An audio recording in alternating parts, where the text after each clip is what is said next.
Have you ever witnessed a moment so powerful it changed everyone in the room? I never expected my 12-year-old daughter to teach me the true meaning of courage. We were at the biggest social event of the year, a charity gala that everyone in our community attends. Everyone except Ellie, my daughter's best friend since kindergarten. When I discovered why Ellie's name wasn't on the guest list, my blood boiled. But before I could react, my daughter grabbed the microphone during the speeches. What happened next left the entire ballroom in stunned silence, brought the most influential people in our town to tears, and changed the course of a young girl's life forever. Stay with me to discover how one child's bravery exposed the ugly truth behind our picture-perfect community, and why this moment will haunt the organizers for years to come.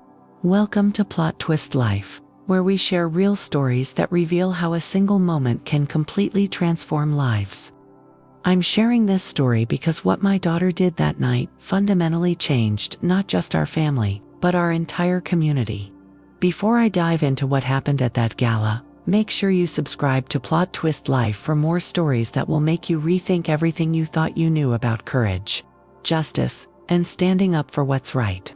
Hit that subscribe button now to join our community of people who believe in the power of unexpected moments to change the world. I've kept this story private for months, questioning whether I should share it publicly. But after seeing the ripple effects it's had throughout our town, I realized that some stories need to be told, especially when they reveal the truth about who we really are. It all started 3 months ago, when the invitations for the annual Spring Charity Gala arrived in mailboxes across our affluent suburban community. This wasn't just any event. It was the event of the year, where the who's who of our town gathered to raise money for local charities while showcasing their designer outfits and social connections. Our family had been attending for years. My husband serves on the board of several local organizations, and I volunteer with the Women's Leadership Committee. We're not wealthy by our town's standards, but we've managed to become part of the inner circle through years of community involvement. Our 12-year-old daughter, Sophie Ite, had been attending since she was 8 and actually looked forward to it, mainly because she got to dress up and spend time with her friends. The invitations were personally handled by Miranda Whitfield, the unofficial queen of our community. A former beauty pageant winner, married to the CEO of a tech company, Miranda had appointed herself the gatekeeper of our town's social hierarchy. She had a reputation for being incredibly generous with charitable donations, but also ruthlessly selective about who was worthy of her social circle.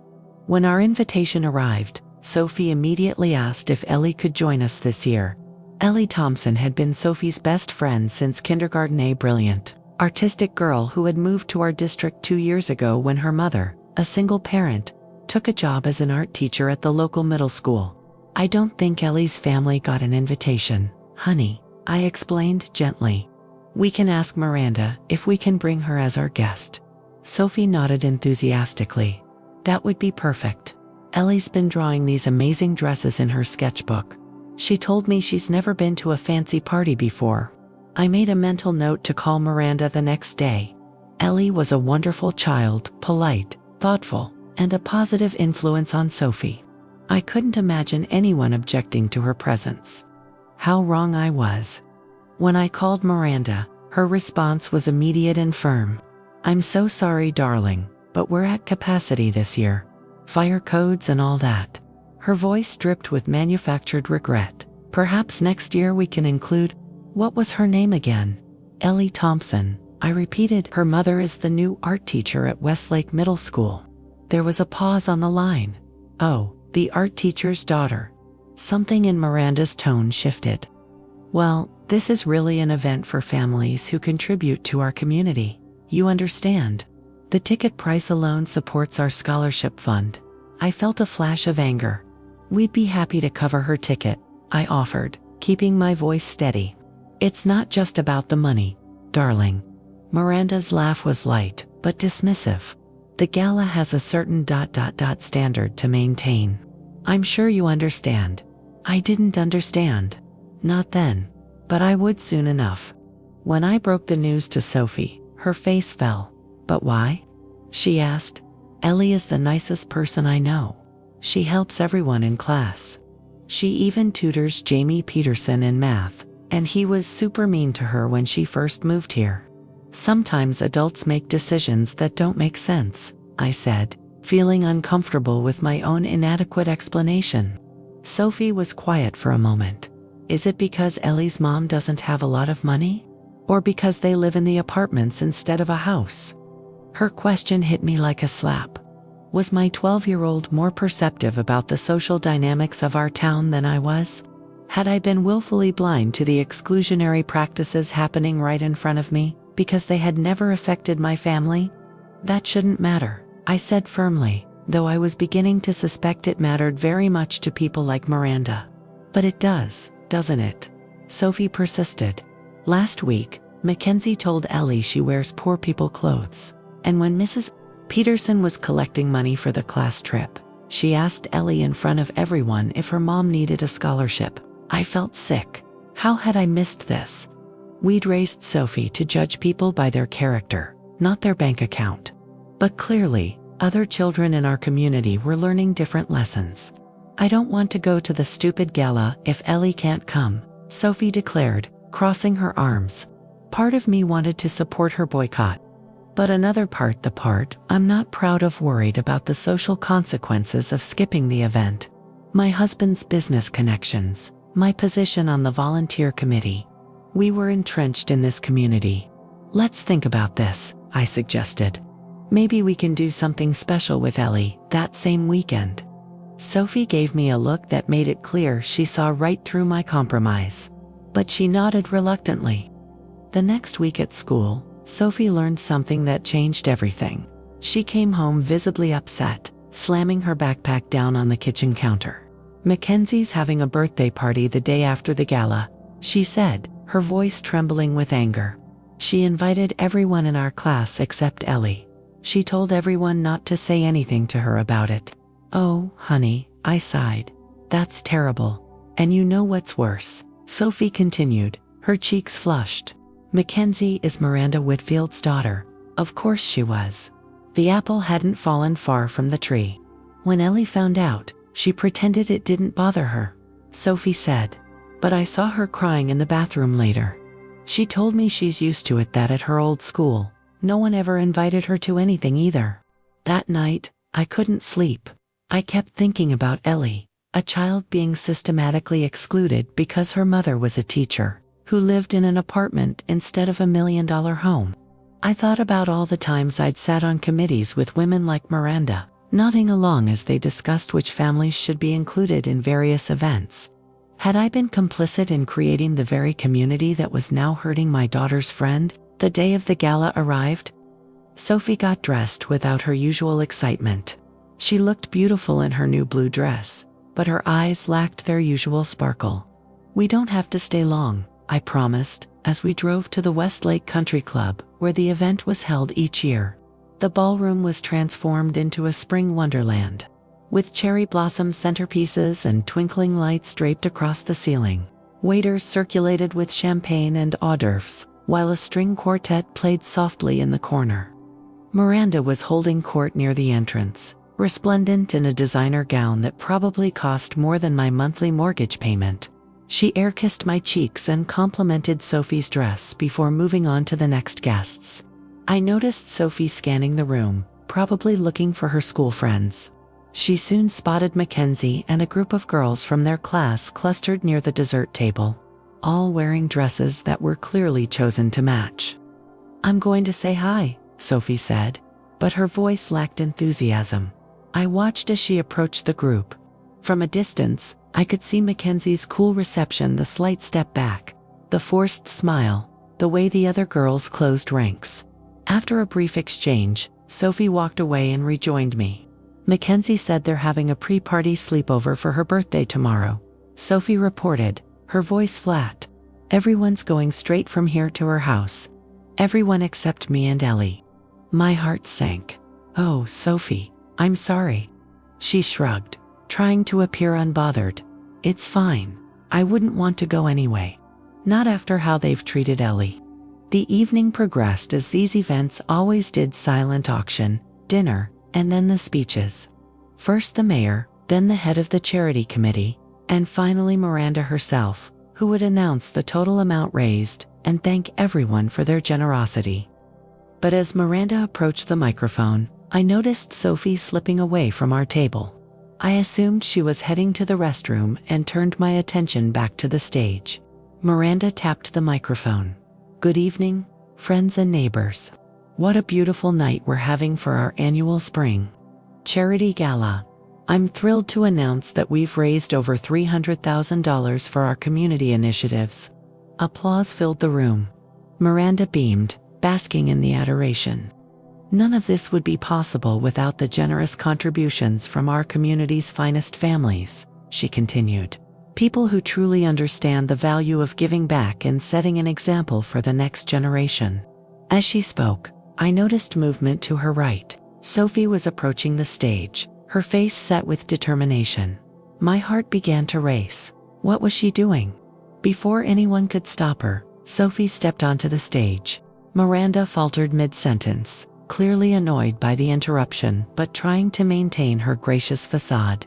"Sophie, darling," she said with a tight smile. "The youth presentations aren't until later in the program."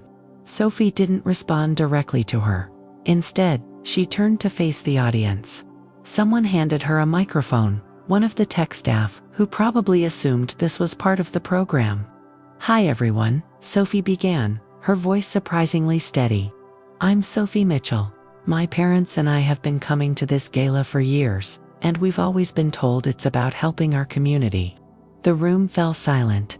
I half rose from my seat, unsure whether to go retrieve my daughter or let whatever this was play out. "But I've realized something," Sophie continued. "Our community isn't just the people in this room.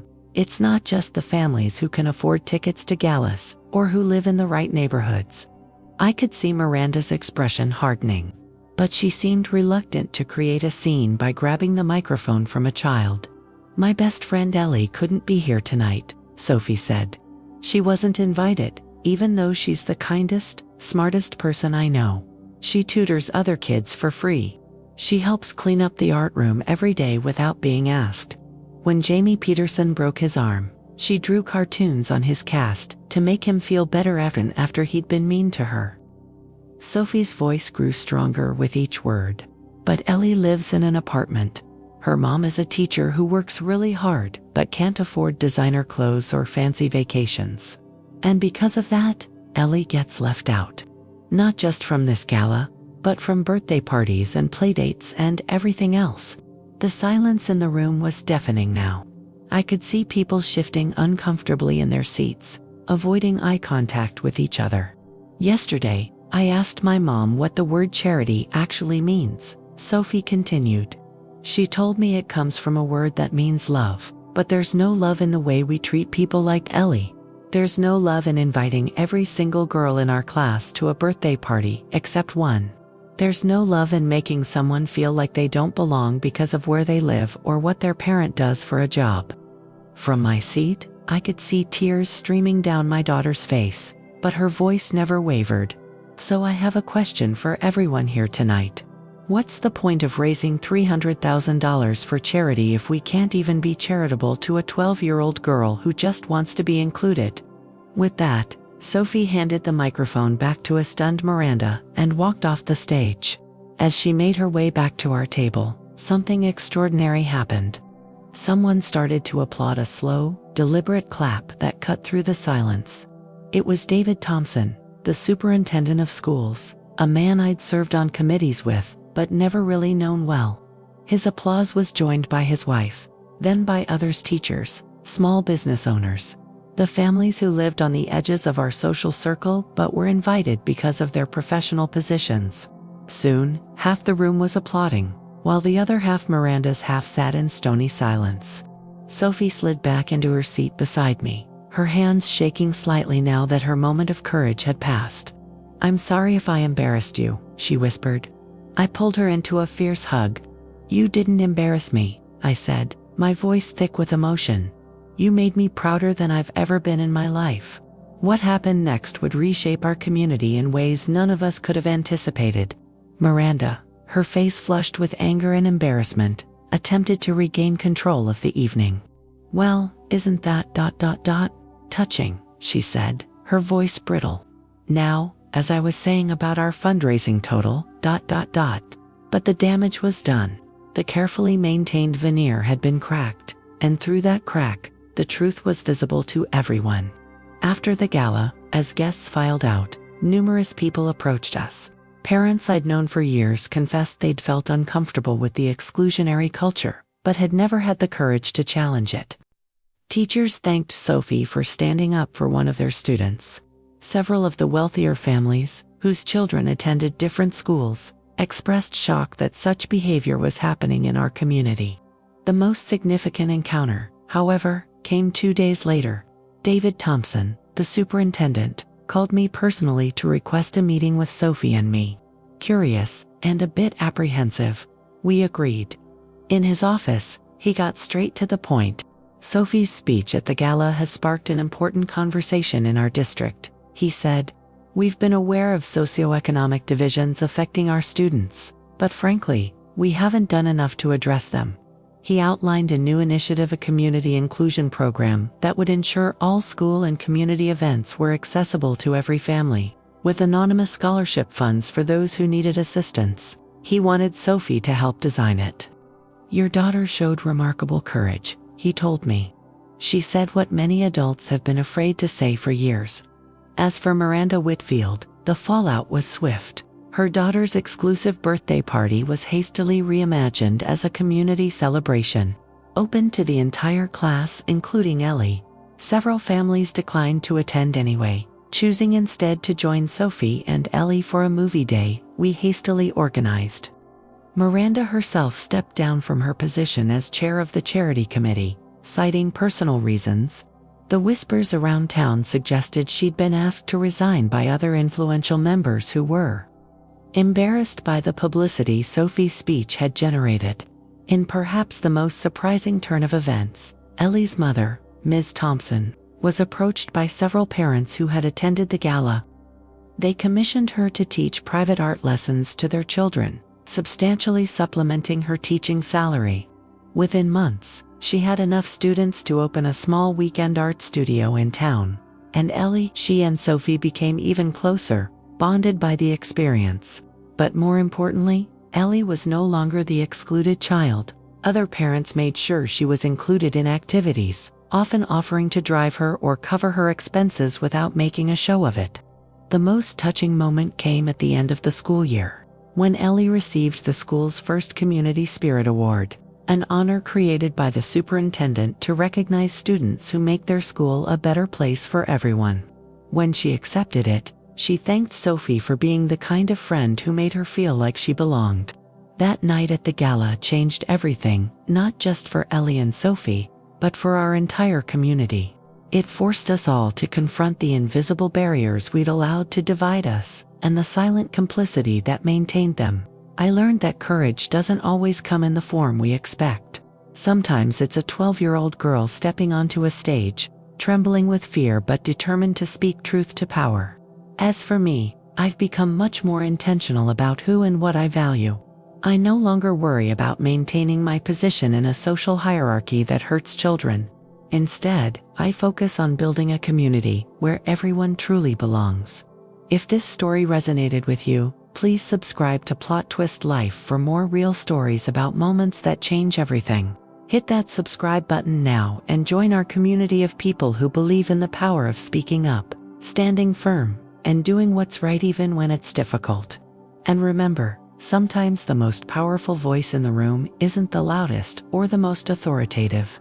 Sometimes it's the one that speaks from the heart, with nothing but truth and compassion behind it. Thank you for watching, and I'll see you in the next Plot Twist Life story.